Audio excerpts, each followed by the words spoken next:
It was my first year of university. I had just finished settling all of my things into my room, and my family had already left.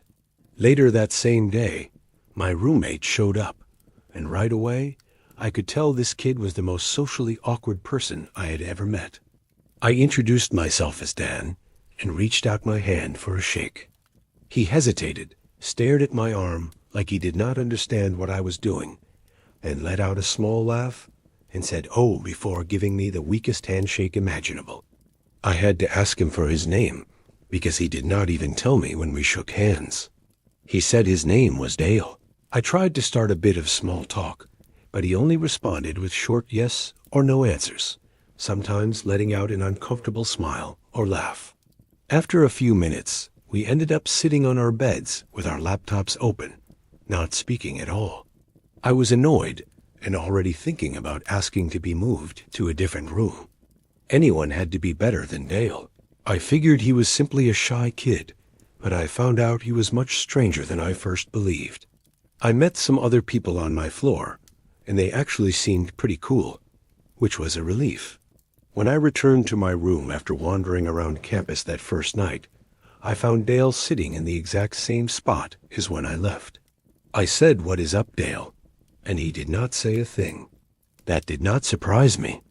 It was 9:30, and I had nothing else to do, so I turned off the lamp on my side of the room and got into bed.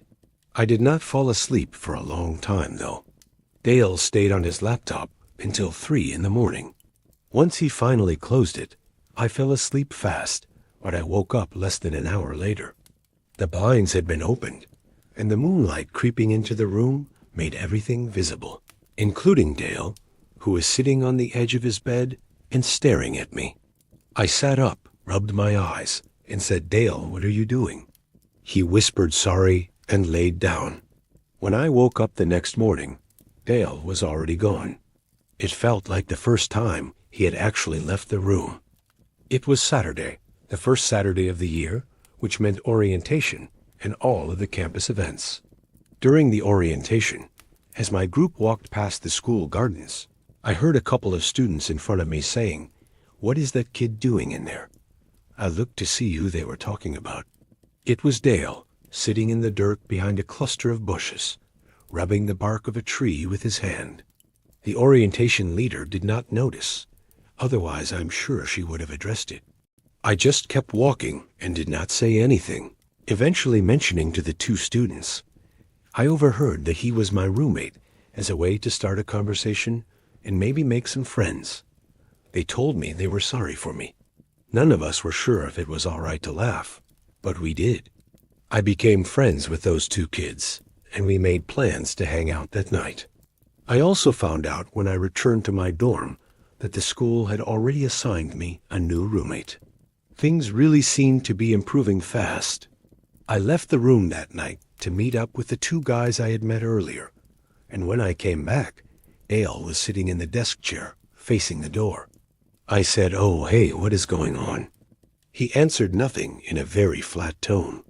I sat down on my bed, opened my laptop, and realized I had forgotten to lock it. I also noticed that all of my emails had been opened, including ones I was almost sure I had never read, and several of my folders had clearly been checked. Dale must have gone through my laptop.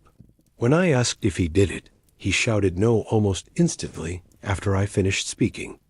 I could read him easily. This unsettling kid had actually looked through my computer, and even though I knew it, I did not push the issue. I was getting ready for bed, and when I reached into my bag to find my pajamas, I could tell my clothes had been moved around too. I knew I would be out of that room for good by the next day, so I stayed quiet. Later that night, I woke up to the sound of a zipper. I sat up and saw Dale on the floor going through my bag. I turned on the lamp and confronted him this time. He acted clueless and said, "I think you have my toothbrush by mistake." It was the closest thing to a clever excuse he had come up with so far. Still, I knew he was lying, and I knew he was not right in the head, so I did not get physical with him. The next day, I met my new roommate in the same building, and everything went smoothly. Sunday night, After having a normal conversation with my new roommate, who was not especially outgoing, but was far better than Dale, we turned off our lights and went to sleep. For the third night straight, I woke up at some random hour because of a strange noise. It was a faint clicking sound.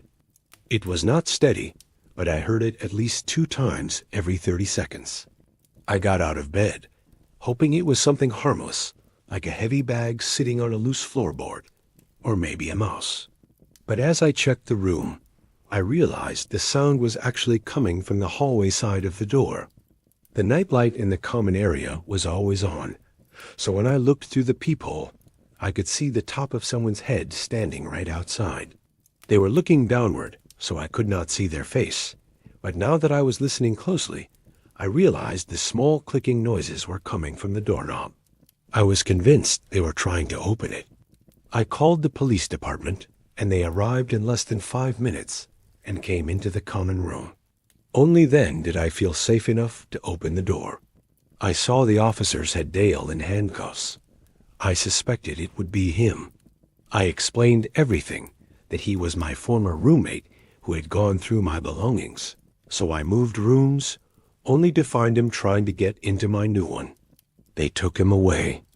I never found out exactly what happened after that, but I never saw him again. He either got suspended for the semester or completely removed from the school. I finished the rest of my years at university like anyone else. Still, the horrible experience I had with Dale comes back to my mind every once in a while. I had a single dorm room during my first semester of sophomore year.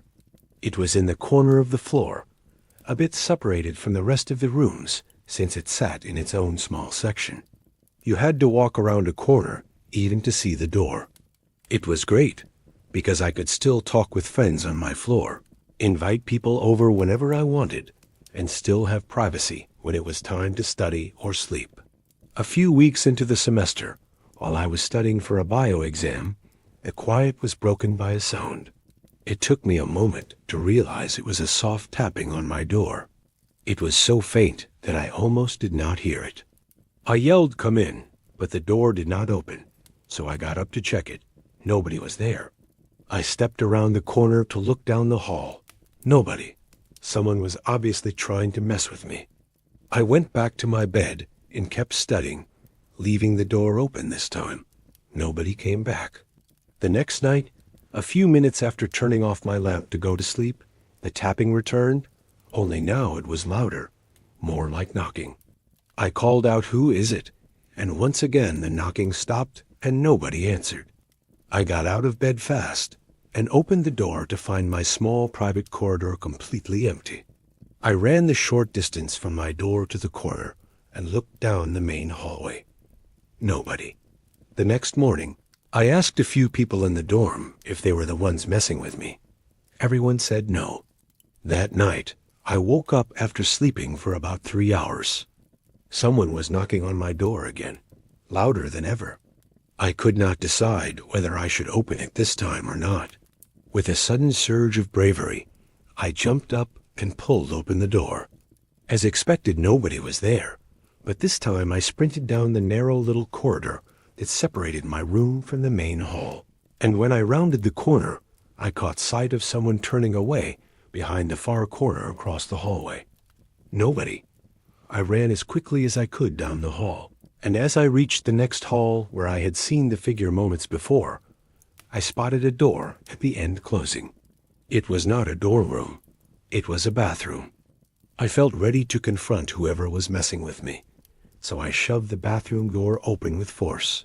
The light was off. I switched it on, thinking I would find someone hiding, but I saw nobody. My first reaction was to check the 2 stalls, which were both closed. I got down on my hands and knees and looked under the doors. 2 heavy black boots were visible beneath one stall. I took a deep breath and pushed the stall open. I froze for a moment. The boots were sitting there on the floor, but there was no one to wear them. And I heard a strange giggle. It was not the sound of a woman or a child. It was a twisted laugh that I could only imagine belonging to a very old, unstable man. All my confidence drained away, and I felt terrified. So I bolted back to my room and closed the door. I jumped back in bed and began texting every friend I had. Of course, everybody was asleep. The knocking happened again later that night. I did not respond. It continued for about 30 seconds before whoever it was finally stopped. I talked to everyone on my floor the next day. No one heard any knocking, and everyone insisted they were not playing a joke on me. They all seemed honest. I have no idea why this person chose to bother me or who they were. Based on the boots and the laugh I heard, it had to be an older man, and that still unsettles me. This happened during the first week of school. My freshman year at the University of Iowa, I had just started to feel comfortable around my roommate. He was fully committed to the idea of rushing a fraternity, and Rush Week was set to begin the following week. But the parties were already starting on Thursday of the first week. My roommate did not want to go alone because he thought it would be harder to meet people, so he wanted me to join him. I gladly said yes. Even though I had no plans to rush a fraternity, I still wanted to go to parties. After all, I was attending a party school. My roommate wanted to hit one frat party on Thursday, then parties at different houses on Friday and Saturday. On this Thursday night, we were heading to what had to be one of the lowest-ranked frats. I am pretty sure it was an underground one as well, but his reasoning was that he needed a backup frat in case the more popular ones did not give him a bid. The house was far from campus, in a rougher part of downtown. We pulled up to a corner house, and if it had not been for the loud music and the large number of cars parked nearby, we never would have guessed it was a frat house. It honestly looked like they just took the first place they saw. We knocked on the door and were immediately greeted by a short, chubby guy in a white t-shirt holding a Solo cup. His shirt had sweat stains under his arms and across his stomach. He told us to come inside. The party itself was in a badly lit room with around 50 guys crammed into the living room. It was unbearably hot in there on top of everything else. I think I only saw 2 girls the entire time, and neither of them was remotely attractive. I stayed for about 20 minutes, talking to one overweight foreign guy after another, all of them giving off very anti-social vibes. Eventually, I signaled to my roommate that we should get ready to leave, but a large group of guys standing near the door made us decide to wait a little longer to avoid the awkwardness of leaving too early. I kept drinking the cheap beers they were passing out. I think I drank 5 cups before I even felt a slight buzz. A big guy walked up to me with a tiny bottle in his hand and passed it to me, smirking and saying that will get you shit-faced. I fake laughed and thanked him, expecting him to leave, but he just stood there watching me as if he was waiting for me to take a drink. So I did. It was maybe 2 shots of some kind of strong liquor. The guy then started talking to me, and every time I hinted that I wanted to walk away, he tried to drag me deeper into this completely one-sided conversation. Things started getting very blurry pretty fast. I remember suddenly feeling dizzy, and it seemed like the room was getting darker. That was the last thing I remember before waking up in a dark room, lying on a bed. I could hear music playing behind closed doors, so I knew I was still in the frat house. The room was very dark, though I could still make out some furniture and a small closet door, but not much else. Even with the loud music, I heard the sound of a plastic bag being crunched from inside the closet, like someone had stepped on it. I ran out of that room and down the stairs to the overcrowded living room. I found my roommate and shoved him out the front door, past the circle of guys still standing by it. During the drive back to campus, I told my roommate that I had been drugged. He almost called the cops, but I said it would be pointless. Then he asked me a very uncomfortable question. Was I taken advantage of? I did not feel any kind of pain, and all of my clothes were still the same, so I assumed nothing had happened. When I checked the time, I realized I had only been out for maybe 10 minutes before waking up. Whatever the guy gave me must have been a dud or something. Thank God. That was my experience going to an underground rundown frat party, and it is still the scariest thing that has ever happened to me. I went to Binghamton University for 2 years. I quickly formed a big group of friends there, and we would go out every weekend. One weekend on a Friday night in October, when our group did not have any major plans together, 2 close friends and I decided to hang out in the school nature preserve by the lake. There was a small clearing on the far side of the lake that worked well for fires. Since it was so far out of sight from the school or campus security, students would sometimes, though not often, come there to smoke pot, drink, and do pretty much any other drugs. It was a spot that most people on campus did not know about, and we liked that. For this night, we just brought a bunch of beers, lit a fire, and relaxed, having what we called at the time bro chat. As the night went on, the hours began to pass faster as the alcohol kicked in. Eventually, we were laughing so hard that one of my friends was rolling on the ground in the leaves. That was when my other friend stopped laughing. We all straightened up and listened, and we heard leaves and branches crunching somewhere in the distance. We tossed our bottles into the lake because we were all under 21, and it was not unusual for campus police to walk through the woods on weekends to catch students using drugs. We stuffed the rest of the beers into a backpack. I was fairly drunk, so my paranoia was higher than normal. That was probably true for all of us. The fire made us visible to anyone passing through the woods, but the thing was, this spot was so hidden and far from the school that it was rare to run into anybody that deep in the trees. It sounded like there was just one person out in the distance. The sound of a branch snapping not far away scared all of us. None of us were the bold ones from our group, so we did not have that one person who would confidently shout at whoever might be out there. Instead, we stayed completely quiet, hushing each other. We heard what sounded like someone or something circling us, or at least walking in a curved path around our campsite. It honestly started to feel like we were in that movie, The Blair Witch Project, because the noises in the near distance, like snapping branches and leaves being stepped on, kept echoing through the woods toward our fire. We joked about it at first, but I personally became terrified of who or what might be out there. All of a sudden, a loud thud made all 3 of us jump. At first, I did not understand what had happened, even though I was looking right at it. It took me a few seconds to realize that a branch had been thrown directly into the middle of our small fireside. One of my 2 friends immediately bolted into the woods, while my other friend and I stayed behind, staring at each other, partly laughing and partly worried. I think we still did not know if someone was messing with us. Then my friend yelled out in pain as another branch hit him in the face. I grabbed the backpack, pulled my friend up from the ground, and we both sprinted back toward the dorm. When we reached the road that separated the nature preserve from our building, we stopped to catch our breath.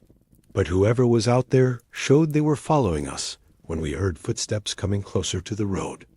We kept running to the dorm, and when we got back to our floor, we found our other friend already safe in his room.